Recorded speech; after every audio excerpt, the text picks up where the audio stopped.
अस्सलामुअलैकुम, बोल खुशामदीद। मैं हूँ शर्जील अरशद और मैं हूँ सादिया सैमसन। करते हैं बुलेटिन का बाकायदा आगाज। सबसे पहले आपको खबर देंगे, बताएं कि बलूचिस्तान असम्बली ने PTI पर पाबंदी लगाने की करारदाद मुश्तरका तौर पर मंजूर कर ली है। मुश्तरका करारदाद सूबाई वजीर मीर सलीम खोसा ने पेश की। करारदाद के मतन में कहा गया कि PTI ने मुल्क में इंतशार फैलाने, अफवाज पाकिस्तान सिक्योरिटी फोर्सेस को अवाम से लड़ाने की कोशिश की है। PTI ने 9 मई को मुल्क गिर फसादात बर्पा किए। PTI की जानिब से एक मरतबा फिर पुरतशद्दुद कार्रवाइयाँ की जा रही हैं। मज़कूरा हक़ाइक़ की बुनियाद पर वफाक़ी हुकूमत PTI पर फौरी तौर पर पाबंदी लगाए।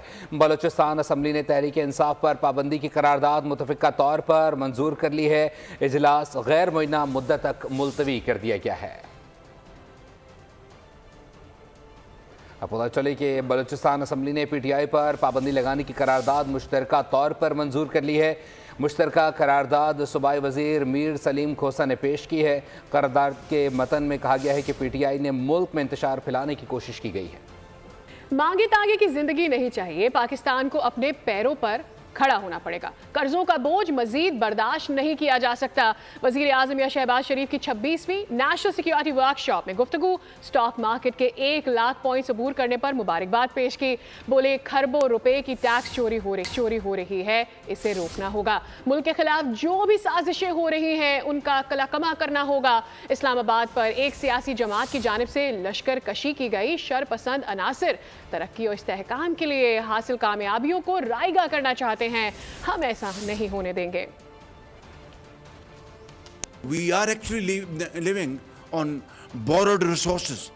तो ये मांगे तांगे की जिंदगी जो है उससे काम नहीं चलेगा बिल्कुल। जब तक कि हम खुद अपने रिसोर्स जनरेट नहीं करेंगे तब तक ये मैं समझता हूँ कि कर्जों का जो बोझ है हम अपनी आने वाली नस्लों के ऊपर भी लाद देंगे।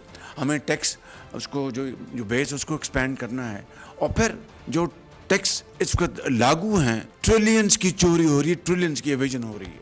अब मुल्क के ख़िलाफ़ जो साजिशें हो रही हैं और फॉरेन फंडेड और फॉरेन एडेड जो अलहदगी की तहरीकें चल रही हैं उनका ख़ात्मा अज़ हद ज़रूरी है। And as if this was not enough, there was लश्कर कशी ऑन इस्लामाबाद।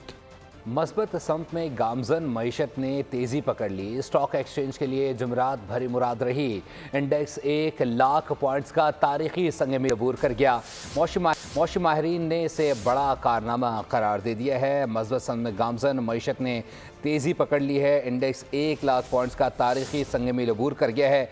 मौशी माहरीन ने इसे बड़ा कारनामा करार दे दिया है। सियासी इस्तेहकाम मुस्तहकम मईशत का सबब बन गया। शानदार कारोबार के तसलसल में तेजी आई। स्टॉक मार्केट तारीख में पहली बार 1 लाख पॉइंट्स की सतह अबूर कर गई। मार्केट में 17 माह के दौरान 60,000 पॉइंट्स का इजाफा हुआ। शानदार कारकर्दगी पर सेलिब्रेशंस तो बनती थी। पाकिस्तान स्टॉक ब्रोकर एसोसिएशन की जानिब से केक काट कर जश्न मनाया गया। स्टॉक एक्सचेंज के chief executive Farooq H Sabzwari ने कहा, आज सिर्फ मईशत पर बात होगी, कोई सियासी बात नहीं। ये 3.5 लाख से हम कैसे बढ़ाने वाले हैं, लिस्टेड कंपनीज कैसे हो और हम लिस्टेड कंपनीज को इनकरेज करेंगे, ये सारी चीज़ें हमें भी पता हैं। तो आप हमें प्लीज़ ये ना कहें कि हाँ लाख पॉइंट हो गया, वो हम सेलिब्रेट करते हैं। आज हमें सिर्फ मईशत की बात करनी चाहिए। This is my plea to you. माशी माहिरीन ने सूरत हाल हौसला अफजा करार दी। आरिफ हबीब, खाकान नजीब और जफर मोतीवाला ने बोल से गुफ्तगू में राय का इजहार किया। हमने देखा कि इंडेक्स आज 1 लाख के लेवल को भी जो है उसने टच किया। पाकिस्तान में इस वक्त चूँकि फिक्स्ड इनकम सिक्योरिटीज के रेट नीचे आए, पॉलिसी रेट नीचे आया, तो लोगों ने स्टॉक मार्केट का रुख किया। आगे इस तरह जाएगी कि अभी तो हम खाली 5.5-6 के पी मल्टीपल पर हैं, एक टाइम हम 13 की भी मल्टीपल पर गए हैं। स्टॉक मार्केट में 39 अरब 70 करोड़ से शायद मालियत के शेयर्स के सौदे हुए। मार्केट की बुलंद तरीन सतह 1,540 जबकि कम तरीन सतह 99,354 पॉइंट्स रही। माशी एक्सपर्ट्स क्या कहते हैं ये तो आपने जान लिया। अब आपको बताएंगे कि गवर्नर सिंध क्या कह रहे हैं। सिपा सालार मुल्क की सरहदों के साथ साथ मईशत की भी हिफाजत कर रहे हैं। माशी बहरान में अच्छी खबर सुनने को मिल रही है। गवर्नर सिंध कामरान टिसोरी की पाकिस्तान स्टॉक मार्केट में MD के हमरा मीडिया से बात हुई और उन्होंने कहा कि पाकिस्तान में रहने वाले सरमायाकारों और बिजनेस कम्युनिटी से कहता हूँ, जिनका पैसा बाहर है वो पैसा लाए और स्टॉक मार्केट पे लगाए। पाकिस्तान में सरमाया नहीं लगाएंगे तो मुल्क कैसे तरक्की करेगा। अस्करी क़यादत और वज़ीर आज़म के शुक्रगुजार है कि उन्होंने अनथक मेहनत की। MD स्टॉक मार्केट फारूक एड सब्जवारी ने कहा कि हुकूमत पाकिस्तान की मईशत के हवाले से इक़दामात के बाइस ये सब हुआ है। अभी बहुत काम पाकिस्तान स्टॉक मार्केट की इंतज़ामिया ने मज़ीद करना है। तमाम स्टेक होल्डर्स के शुक्रगुजार हैं। इस वक्त के माशी हालात में कहीं से तो कोई अच्छी खबर हमें अल्लाह ताला ने सुनने को दी। अब ये राइट टाइम है। जिन पाकिस्तानियों का पैसा मुल्क से बाहर है, मैं उनसे रिक्वेस्ट करूंगा कि अपने पैसे वापस लेकर आएं पाकिस्तान। मैं वज़ीर आज़म पाकिस्तान का और ख़ास तौर पे हमारी अस्करी क़यादत का, जिन्होंने अनथक मेहनत की, हमारे आर्मी चीफ जनरल हाफिज आसिम मुनीर साहब, मैं हमेशा कहता हूँ कि वो सरहदों की हिफाजत के साथ साथ मईशत की हिफाजत कर रहे हैं। अभी भी बहुत काम PSX मैनेजमेंट को भी करना है, क्योंकि हमें इन्वेस्टर नंबर बढ़ाना है, हमने और लोगों को लिस्ट कराना है। एज आई सेड, पोटेंशियल अभी भी बहुत है। शुक्रगुजार है हम सब स्टेक होल्डर्स का हैं, SECP का भी बहुत शुक्रगुजार हैं। आपने देखा है मार्केट, मैंने आपको कहा 150% बढ़ गई विदाउट एनी इंसिडेंट। ये बहुत बड़ी एक खुशाइन खबर है मार्केट के लिए। दूसरी जानिब PTI के सेक्रेटरी जनरल सलमान अकरम राजा ने ओहदे से इस्तीफ़ा दे दिया है। काम करने से मुआवज़त कर ली। कहा ज़ाती वजूहात के बिना पर ओहदे पर मज़ीद काम नहीं कर सकता। बैरिस्टर गौहर ने सलमान अकरम राजा के इस्तीफ़ा मंजूर करने से इनकार कर दिया। सलमान अकरम राजा को काम जारी रखने की दरख्वास्त की है। कहा बानी ने ना ही किसी और ने इस्तीफ़े का तकाजा किया है। और अब जानिए कि पीपल्स पार्टी की सियासत क्या रुख इख्तियार कर रही है। बिलावल भुट्टो की वतन वापसी पर पार्टी का मुशावरती इजलास बुलाने का फैसला हुआ है। ज़राए बता रहे हैं पीपल्स पार्टी की मरकजी मजलिस आमला का इजलास भी जल्द बुलाए जाने का इम्कान है। इजलासों में सियासी सूरत हाल, गवर्नर राज पर भी गौर होना है। हुकूमत ने गवर्नर राज मामले पर ताहाल पीपल्स पार्टी से राबता तो नहीं किया। गवर्नर राज से मुतालिक मुशावरत जरूर की जाएगी। KP में गवर्नर राज के बारे में हतमी फैसला CEC करेगी। ज़राए बता रहे हैं कि पीपल्स पार्टी गवर्नर राज के मामले पर दो हिस्सों में बटी हुई है। एक धड़ा गवर्नर राज का मुखालिफ और दूसरा हामी है। मुखालिफ धड़े का कहना है कि खैबर पख्तूनख्वा में गवर्नर राज से PTI को सियासी फायदा भी हो सकता है, जबकि दूसरे ग्रुप के मुताबिक गवर्नर राज से PP को आगे बढ़ने का मौका मिलेगा। अदालती हुक्म ना माना गया, एहतजाज की कोशिश की गई। इस्लामाबाद हाई कोर्ट ने तौहीन अदालत केस में PTI को नोटिस जारी कर दिया। आइंदा हफ्ते जवाब तलब कर लिया है। अदालती हुक्म की खिलाफ वर्जी, PTI के इस्लामाबाद एहतजाज पर तौहीन अदालत केस की समाअत हुई। इस्लामाबाद हाई कोर्ट ने PTI को नोटिस जारी करके आइंदा हफ्ते जवाब तलब कर लिया। सेक्रेटरी दाखिला, चीफ कमिश्नर, डिप्टी कमिश्नर और IG इस्लामाबाद को भी नोटिस जारी किए गए। दरख्वास्त गुजार ने मौक़िफ़ इख्तियार किया है कि हाई कोर्ट के वाज़ेह हुक्म के बावजूद हजारों मुजाहिरीन इस्लामाबाद में दाखिल हुए और शहर का निज़ाम मफलूज करके रख दिया। KP से आए मुजाहिरीन बज़ोर ताकत बानी PTI को रिहा करने का मुतालबा लेकर आए थे। अदालती हुक्म न मानने पर तमाम फ़रीक़ैन के खिलाफ तौहीन अदालत की कार्रवाई की जाए। तौहीन अदालत केस का जिक्र हुआ। पाकिस्तान तहरीक इंसाफ में मुकम्मल तौर पर क्या केसेस हैं ये भी आपको बता दें कि पाकिस्तान तहरीक इंसाफ के इस्लामाबाद में होने वाले एहतजाज के खिलाफ अब मजीद 2 मुकदमात दर्ज हुए हैं। मुकदमात की तादाद कुल 10 हो चुकी है। मुकदमात रावलपिंडी, थाना वाकन, टेक्सिला, थाना नसीराबाद, वाह सदर, सादिकाबाद और न्यू टाउन में दर्ज किए गए हैं। रावलपिंडी के थाना सादिकाबाद में इंसदाद दहशतगर्दी एक्ट की दफात के तहत मुकदमात दर्ज हुए हैं, जिसमें इक़दाम कत्ल, कार्य सरकार में मुदाखलत समेत 14 दफा शामिल हैं। दीगर मुकदमात में इंसदाद दहशतगर्दी एक्ट समेत ताज़ीरात पाकिस्तान की दफात भी शामिल हुई है। मुकदमे में बानी PTI, अलीमा खान, बुशरा बीबी, अली अमीन गंडापुर, उमर अयूब, आरिफ अलवी, असद कैसर समेत मुतअद्दिद रहनुमाओं को नामजद किया गया है। PTI रियासत और पाकिस्तान मुखालिफ जमात है। शरपसंदों ने इस्लामाबाद पर हमला किया। PTI 9 मई करके सोच रही थी कि हर जगह घुस सकती है। अमीर वक़ाम कहते हैं कि PTI का ख्याल था कि हुकूमत की जानिब से रद्द-ए-अमल आएगा। ये अपने कारकुनान को D चौक में छोड़कर भाग गए। रेंजर्स और पुलिस एहलकारों की शहादतों के बावजूद सब्र व तहम्मुल का मुजाहरा किया गया। जो लोग गिरफ्तार हुए उनमें अफगान शहरी भी शामिल हैं। तो पहले से उनकी जो शोर और स्टार्ट है वो बेहद नॉन सीरियस रहा और हमने हर वक्त ये बात की कि बिल्कुल एक मजाक वाली काल है और ये कोई न होने वाली बात है। PTI अगर पहले भी 9 मई उन्होंने किया है तो उनका सोच और फिक्र ये था कि अगर आप हर जगह घुस जाते, वही D चौक से इस तरह भाग जाना और लोगों को वही छोड़ देना, इंतहाई दुख और अफसोस की बात है। पुलिस जवान की और फिर रेंजर्स पर किस तरह तशद्दुद किया जाए और उनकी शहादतें भी हो जाए और सबके सामने लोग देख रहे और उसके बावजूद सब्र तहम्मुल का मुजाहरा कि ये पूरी कौम हमारी आखिरी हद तक किया गया। अफ़गान नेशनल लोगों को जिनकी आइडेंटिफिकेशन भी हो रही है, 37 लोगों की कल तक हुई और मज़ीद हो रही है, जो लोग गिरफ्तार हुए। मुजाहिरीन ने पुलिस पर बराहे रास्त फायरिंग की। डंडों और सोटों के जरिए हमले में 170 पुलिस एहलकार जख्मी हुए। 25 की हालत तशवीशनाक बताई जा रही है। रावलपिंडी डिवीजन में मुजाहिरे में शरीक किसी फर्द के जख्मी होने की इतला नहीं मिली है। आरपीओ रावलपिंडी और डीपीओ अटक ने प्रेस कॉन्फ्रेंस की और उन्होंने ये बताया कि पुलिस व्हीकल्स को नुकसान पहुंचाया गया। रीजन में 32 मुकदमा दर्ज किए गए हैं। तहकीकात पर गैर कानूनी मुकीम 60 अफगान सामने आए हैं। मुजाहिरीन ने 24 मकामात को आग भी लगाई। 24 नवंबर की कॉल स्टार्ट तो एक पुरअमन कॉल के हवाले हुई थी, मगर वो पुरतशद्दद बनकर सामने आई। मुजाहिरीन की तरफ से पुलिस पर डायरेक्ट फायरिंग की गई। रावलपिंडी रीजन के 170 पुलिस अफसरान व मुलाजमीन जख्मी हुए। इन जख्मियों में 25 इस वक्त क्रिटिकल कंडीशन में है। 24 मोटरवे पे मुख्तलिफ जगह पे आग लगाई। उसके साथ साथ 11 पुलिस की गाड़ियों को भी डैमेज किया, तोड़ फोड़ की। पुलिस ने पूरे रीजन में 32 केसेस रजिस्टर किए हैं और इसमें अब तक पुलिस जो है वो 1151 मुल्ज़मान को गिरफ्तार करने में कामयाब हुई। इन मुल्ज़मान का जब डाटा चेक करवाया गया तो ये बात सामने आई कि इसमें 64 अफगान हैं, जिसमें 4 जो पर्सन हैं उनके पास रेजिडेंट कार्ड्स मौजूद हैं, बाकी 60 जो हैं वो इलीगल। वफाकी काबीना इजलास में बेशतर अरकान ने खैबर पख्तूनख्वा में गवर्नर राज की हिमायत कर दी। हुकूमत ने पीपल्स पार्टी, ANP और दीगर से मुशावरत का फैसला कर लिया। तमाम स्टेक होल्डर्स को एतमाद में लेकर हतमी फैसला किया जाएगा। इजलास की अंदरूनी कहानी सामने आ गई है। हुकूमती ज़राए के मुताबिक अरकान ने मौक़िफ़ अपनाया कि अमन अमान के हालात सूबाई हुकूमत के कंट्रोल से बाहर हो चुके हैं।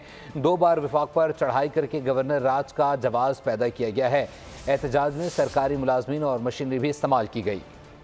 इंसदादी दहशतगर्दी अदालत इस्लामाबाद ने मतीउल्लाह जान का 2 रोज़ा जिस्मानी रिमांड मंजूर कर लिया है। प्रोसिक्यूटर ने 30 रोज़ा जिस्मानी रिमांड की इस्तदा की थी।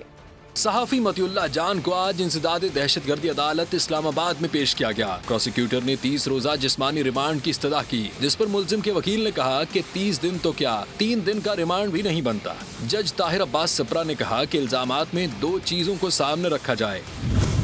बताया जा रहा है कि मतीउल्लाह जान सहाफ़ी हैं जिनसे ऐसे वाक़ई की तवक्को नहीं। क्या इस बुनियाद पर डिस्चार्ज किया जाए? क्या कोई सहाफ़ी निडर हो, हुकूमत पर तनकीद करे तो क्या कभी कोई जुर्म नहीं कर सकता? जज ने मुल्जिम का 2 रोज़ा जिस्मानी रिमांड मंजूर किया। अहम खबर देंगे। तहरीक इंसाफ शदीद इख्तलाफात का शिकार है। बैरिस्टर सलमान अकरम राजा के बाद एक और इस्तीफ़ा सामने आ गया है। चेयरमैन सुन्नी इत्तेहाद कौंसिल हामिद रजा तहरीक इंसाफ की कोर कमेटी से मुस्ताफ़ी हो गए। इसी पर मज़ीद तफसीलात जान लेते हैं। आलिजा अपडेट कीजिएगा। पाकिस्तान तहरीक इंसाफ की अंदरूनी इख्तलाफात की वजह कर गए हैं। सेक्रेटरी जनरल सलमान अकरम राजा के बाद अब हामिद रजा ने भी पार्टी की कोर कमेटी और सियासी कमेटी से इस्तीफा दे दिया है।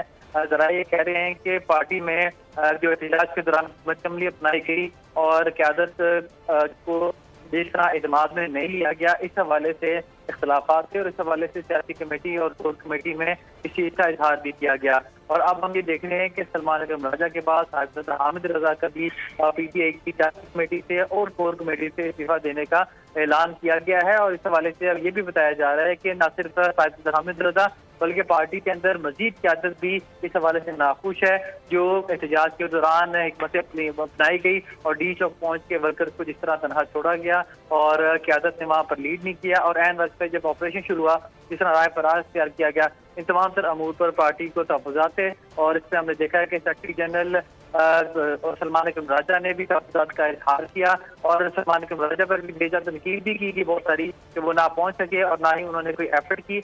और जरा ये बता रहे हैं कि पार्टी के अंदर से उनके ऊपर भी तनकीद की कि उनकी जिम्मेदारी थी बतौर सेक्रेटरी जनरल के वो पाकिस्तान तहरीक इंसाफ की क़यादत करते हुए लाहौर से आते। और अब ये चीज़ सामने आ रही है कि सलमान अकरम राजा के बाद हामिद रजा ने भी सियासी कमेटी और कोर कमेटी से मुस्ताफ़ी होने का ऐलान किया है। ठीक है अलीजा, क्या और भी इस्तीफे एक्सपेक्ट किए जा रहे हैं कि मजीद इस्तीफे सामने आ सकते हैं, क्योंकि जो पार्टी के अंदर बहुत सारे लीडर्स को तनकीद का निशाना बनाया गया है?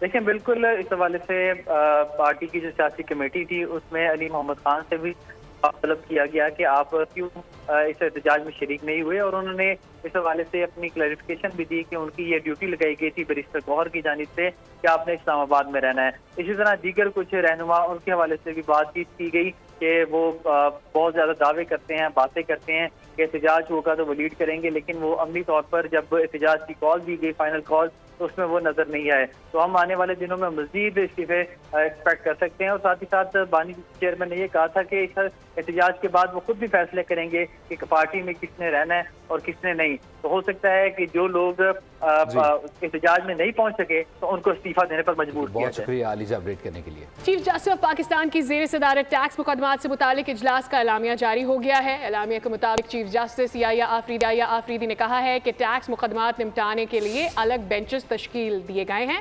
वुकला मुकदमात जल्द निपटाने के लिए इल्तवा लेने से इश्तराक करें। टैक्स बार नुमाइंदगान ने मुकदमात के जल्द फैसलों में ताउन की यकीन दहानी करा दी। चीफ जस्टिस ने IT और दीगर शुबजात में इस्लाहात पर भी अलग से इजलास की सदारत की। Justice Ayesha Malik, justice Shahid Bilal, registrar Salim Khan इजलास में शरीक हुए। चीफ जस्टिस का IT, ह्यूमन रिसोर्स और केस मैनेजमेंट में इस्लाहात में पेशरफ्त पर इत्मीनान का इजहार। क्रिकेट अपडेट आपके साथ शेयर करेंगे। वनडे सीरीज के फैसला कुन मैच में पाकिस्तान के खिलाफ जिम्बाब्वे की बैटिंग जारी है। बुलवायो में खेले जाने वाले मैच में मेजबान टीम ग्रीन शर्ट्स के खिलाफ शदीद मुश्किलात का शिकार है। अब से कुछ देर पहले तक जिम्बाब्वे ने 6 विकेटों के नुकसान पर 158 रन बनाए। इससे पहले कौमी टीम ने 6 विकेटों पर 303 रन स्कोर किए। कामरान गुलाम 103 रन बनाकर नुमाया है। इसके अलावा साइम अयूब ने 31, अब्दुल्ला शफीक ने 50, कप्तान मोहम्मद रिजवान ने 37 रन की इनिंग्स खेली। सलमान अली आगा ने 30 और तैयब ताहिर ने 29 रन स्कोर किए।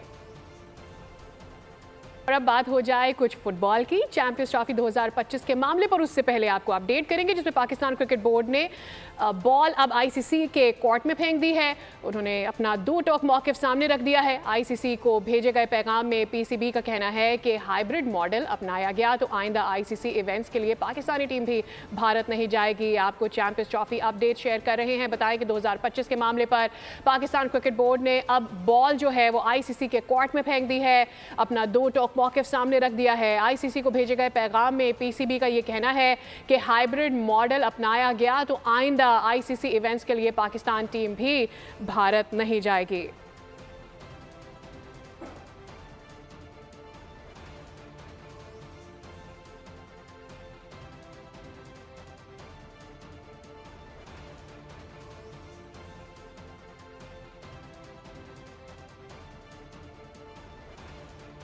और भी आपको बताएं कि मस्जिदुल हराम और मस्जिद नबवी में नमाज सस्का में हज़ारों अफराद ने शिरकत की।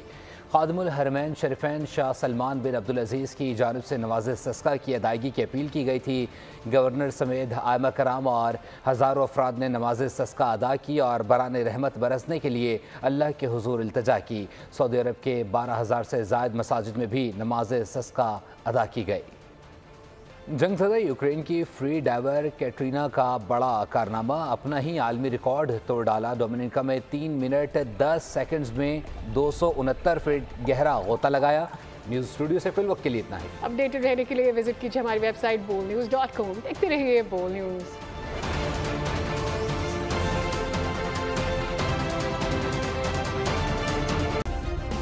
सब्सक्राइब करें और बेल दबाएं ताकि कोई खबर रह न जाए।